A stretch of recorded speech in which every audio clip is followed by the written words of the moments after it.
Welcome to the deep dive. We've got your sources, and we're here to basically cut through the noise, find the knowledge that really matters for you. You, our listener, you want those quick, thorough understandings, right? Those aha moments, but without getting bogged down. Exactly. Efficient insight. So let's just get straight to it.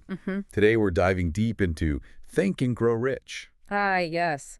A really fascinating read. It's built on years of studying hundreds of, well, really successful people. Right. And our goal today is to get past the surface level, really dig into the core arguments and the practical stuff you can actually use. And it really kicks off with this intriguing premise, doesn't it? This secret formula for getting wealthy, apparently discovered by Andrew Carnegie. Yeah, that's the hook. And the author sort of promises to weave it through the whole book, like a hidden message, but only if you're, ready for it. Precisely. It's not laid out like ABC. It's more about this fundamental shift in understanding that just clicks if your mind's prepared. And what's really interesting, too, is who endorsed these ideas. You've got a former president, a chief justice, F.W. Woolworth, a big steamship magnate. Wow. So not just business types. Not at all. It suggests these principles resonated pretty broadly across different kinds of success stories. Okay, so this secret, it's mentioned, over 100 times, but he never just says, here it is. Right. Never explicitly named. Why do that? What's the thinking there? Well, the book really pushes this idea that the secret's power comes from you discovering it, Ah, okay. It's not just data you download. It has to be like an internal light bulb moment to really hit home. Makes sense. And it's crucial, the book stresses this, it's not just about cash. Right. It's for anyone who is, quote, ready for it. Doesn't matter about your background. He cites Thomas Edison, right? Minimal formal schooling. Yeah, but clearly grasped something big about making things happen. Exactly. He understood something. And Napoleon Hill, the author, he was basically given this job by Carnegie, wasn't he? To go out and test this formula, look at all these successful lives. Absolutely. Carnegie apparently felt this magic formula, as he called it, shouldn't just be for the elite. It should be, out there for everyone. So Hill's work was that systematic digging, validating the principles, putting them into words so people like us who can't interview hundreds of tycoons could access them. Right. Making it democratic almost. Yeah, and the book even hints, what if this was taught in schools? Imagine the potential. Yeah, wow. And there's that image used, turning down a glass when the secret hits you. That's right. It signifies that moment of aha, a real turning point in your understanding. So it's not passive reading. You need to be actively looking, tuned in. Exactly. Engaged reading, reflecting on it, not just scanning pages. Okay, let's dig into some of the core ideas that seem to build up to this secret. The power of desire feels huge in this book. Oh, absolutely foundational. That story about Edwin C. Barnes wanting to partner with Edison. Yeah. That really jumps out. It does. And notice, his ambition wasn't just get a job with Edison. It was super specific. Yeah. Become his business associate. A definite desire, they call it. Precisely. And think about the obstacles. Didn't know Edison, no money. Yeah, huge hurdles. But he just maintained this laser focus. He essentially, as the book puts it, burned all bridges. No retreat. Total commitment. This intense burning desire, that's framed as step one, the absolute critical starting point. That idea of burning the bridges. Yeah. It's powerful. The book connects it to winners being willing to cut off any retreat, right? Yeah. It fuels that burning desire to win. It's about creating this mental state where giving up just isn't an option. It's psychologically powerful.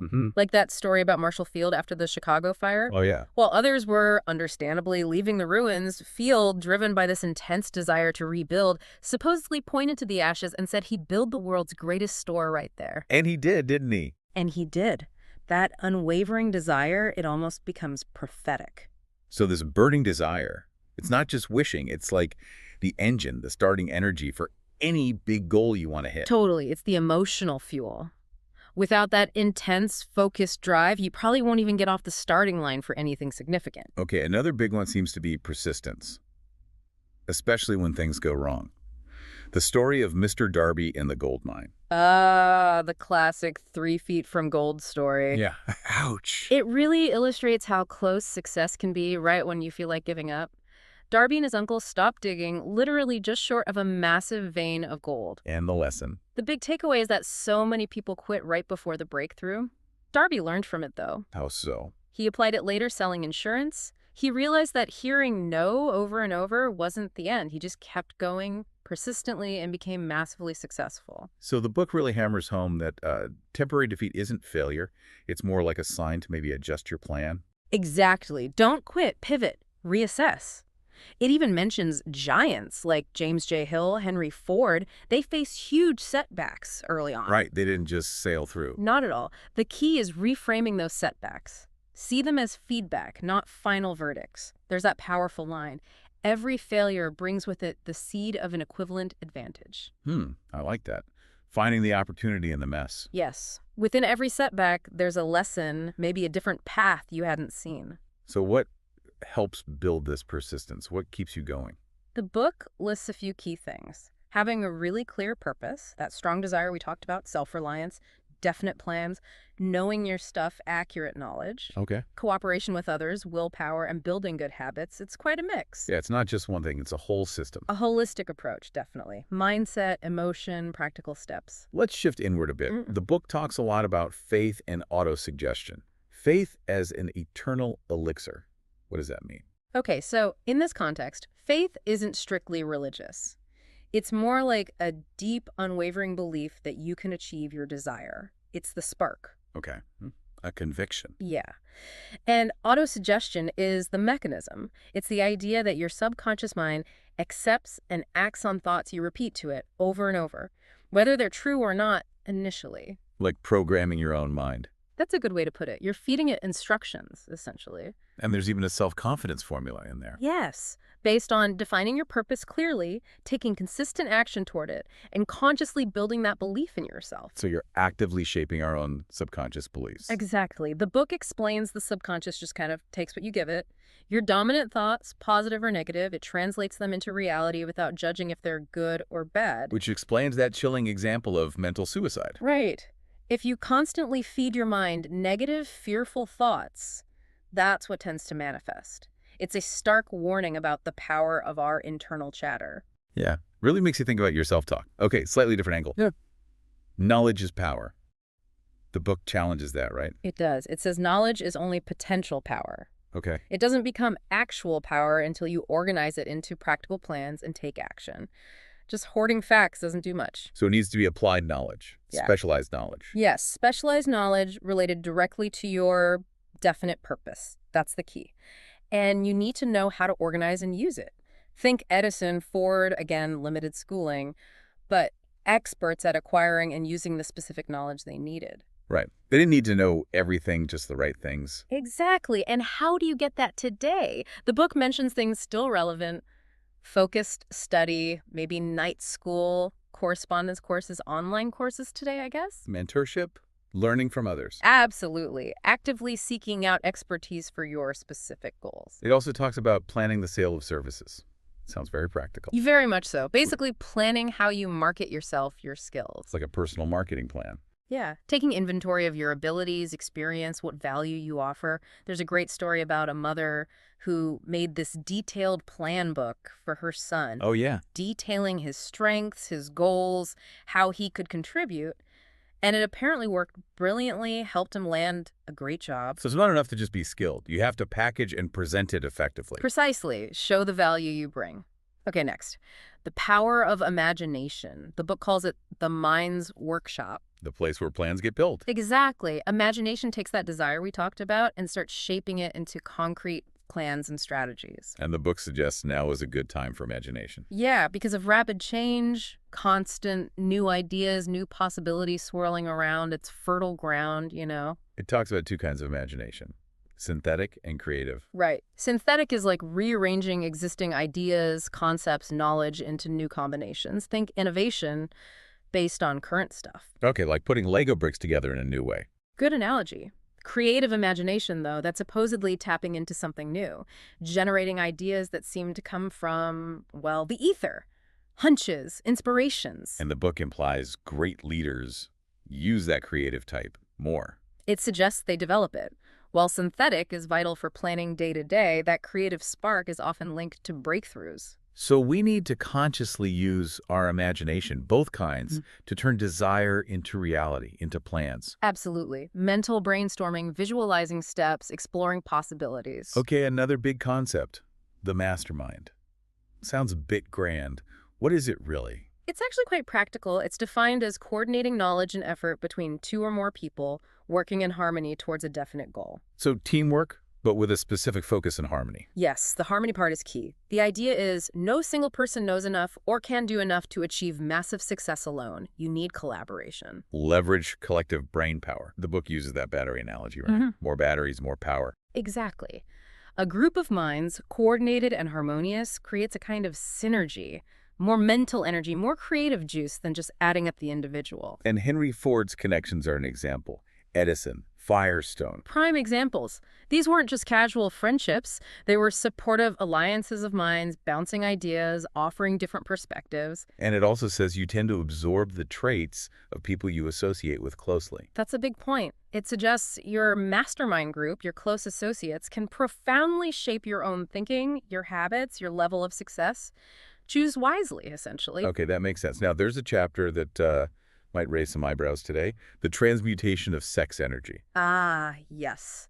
Definitely needs careful framing. How does the book approach it? Okay, the core argument isn't that being highly sexed makes you a genius. Not at all. Right. It's proposing that the very powerful energy associated with sexual desire, a primary human drive, can be redirected, channeled into other creative outlets or ambitions. So taking that raw energy and focusing it elsewhere, Yeah. like work or art. Precisely, transmuting it. The book suggests things like intense creative work, artistic pursuits, even really strong professional drive can be fueled by this redirected energy, potentially leading to genius-level achievement. Interesting. It also observes that many successful people were motivated by the influence of a woman. It does make that observation, yeah, that close relationships often provided significant motivation and inspiration for high achievers throughout history. And it links this transmuted energy to personal magnetism, being influential. Yes, the idea is that this channeled vital energy contributes to a more dynamic, engaging personality, Wow. enhances charisma, persuasiveness qualities, useful in leadership or sales, for instance. Okay. Moving on to things that stop us. The 6 ghosts of fear.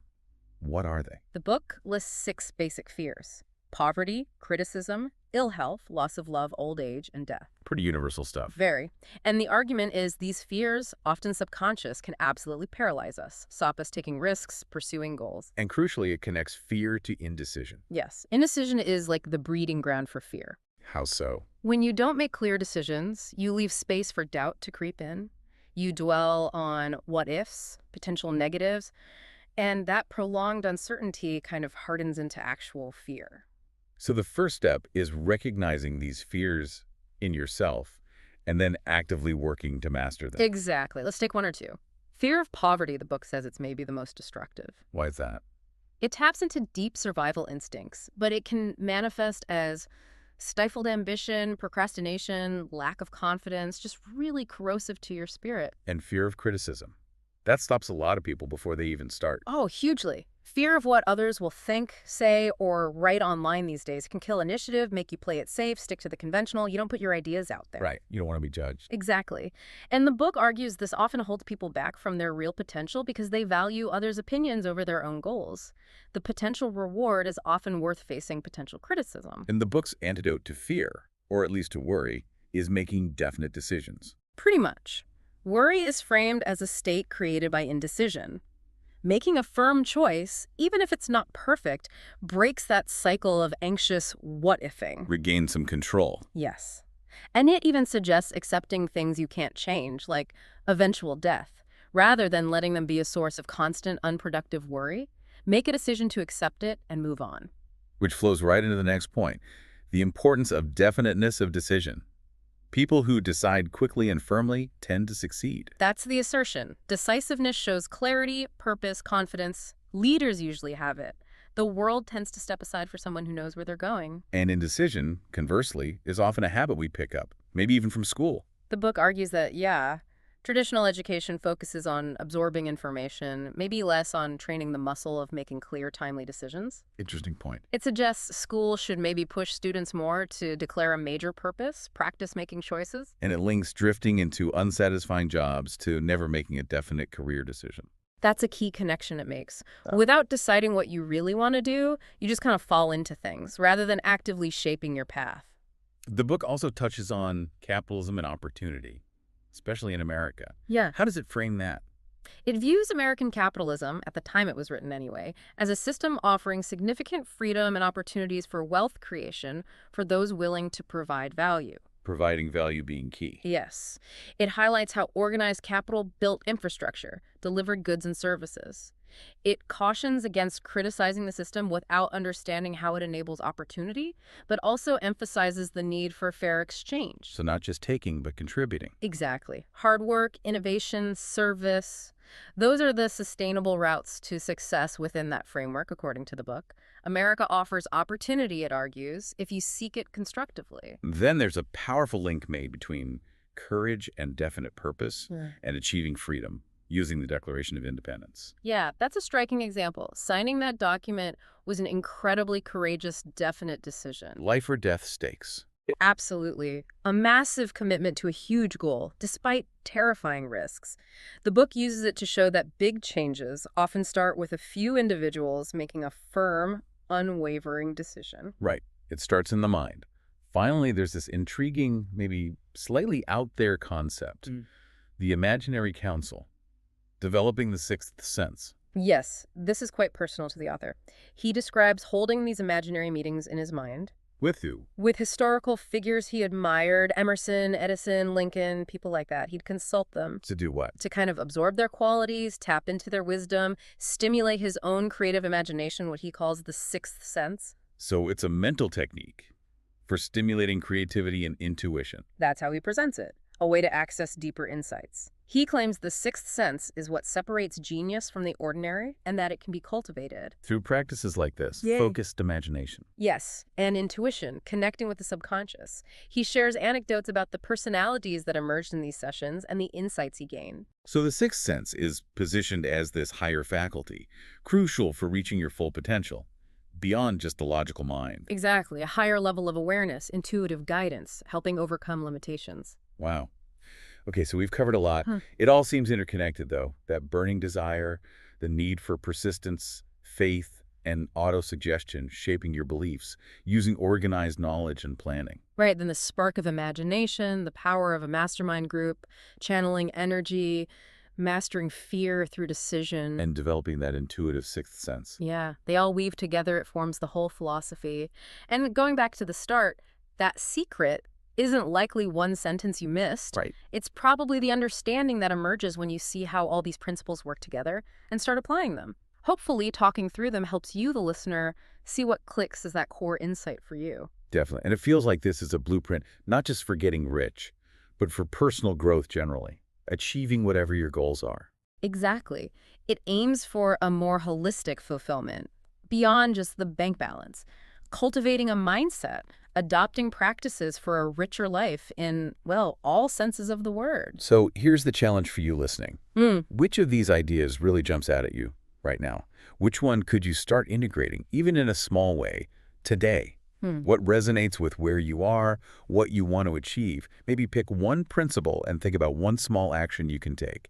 How can you move just a little closer to your own definition of riches? Yeah, maybe reread parts of the book or just reflect on our discussion with that question in mind. This deep dive is really just kicking things off. The real work, the real value, comes from your own exploration and application. Absolutely.